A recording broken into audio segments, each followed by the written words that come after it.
Unstable Unicorns, where it all began. Unstable Games, first game. Not much else to say. Let's get right into it. Now to start off, everybody picks a baby unicorn. Which baby unicorn you pick doesn't actually matter because they don't really do anything. It's more for just cosmetics, which baby unicorn you just like, things look cooler. And they count as a unicorn towards you winning, which we'll talk about later. But they don't have any kind of effects or anything. They have little descriptions and stuff, but they don't actually have any kind of gameplay mechanic. So it's mainly just which ones do you like?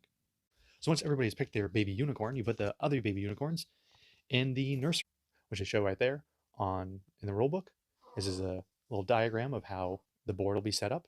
You have your deck there, your nursery with your baby unicorns that were not picked, your discard pile, and then everybody starts with the baby unicorn in their stable, and then that's where the rest of your stable will go, which we'll talk about in a minute. There are 6 different types of cards in the game, all of which do different things at different times for different reasons. There are 3 different types of unicorns, the baby unicorn being one of them, and then there being the magical unicorn.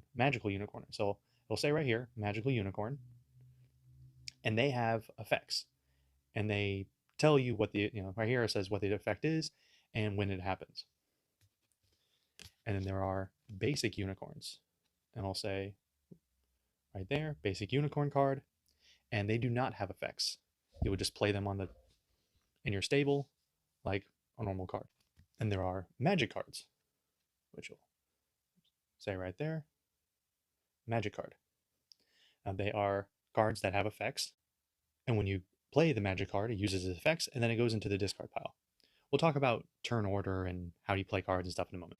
And then there are nay cards, which functionally you stop somebody from doing something. Whenever anybody tries to do anything, you throw down a nay card and you stop them. You just say nay, and you stop them from doing it. Then there are upgrade and downgrade cards, which they also say it down here. Downgrade it's kind of hard to see, and upgrade. Now they have effects.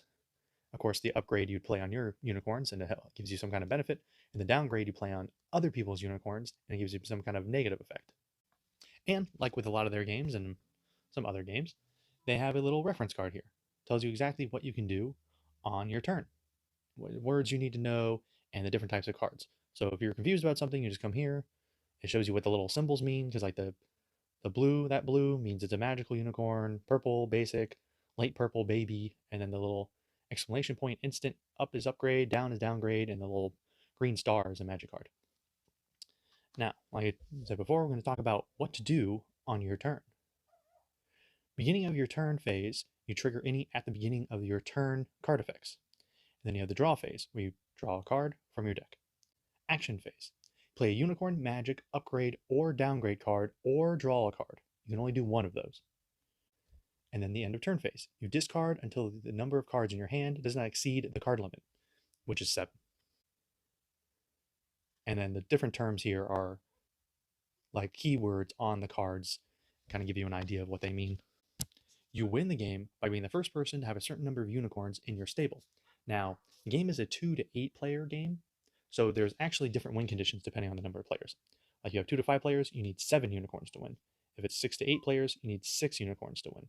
It just makes so the game doesn't take too long with the different effects and stuff, moving cards, moving unicorns from stable to stable and destroying them and discarding them. It could take forever. Now, there are also specific rules for when you only have 2 players, just to make it so the game doesn't take forever. Like they want you to remove all of these cards from the game, and there's different rules to change how you play to make it faster and easier, so you're not sitting there all day. And there are certain cards that would just be too overpowered if there's only 2 players. So that's the basics of how to play Unstable Unicorns. If you have any questions, put it in the comments. I'll see if I can help. If you want to learn how to play other Unstable games, check out this playlist. And don't forget to subscribe and hit the little bell so you're notified whenever a new video comes out.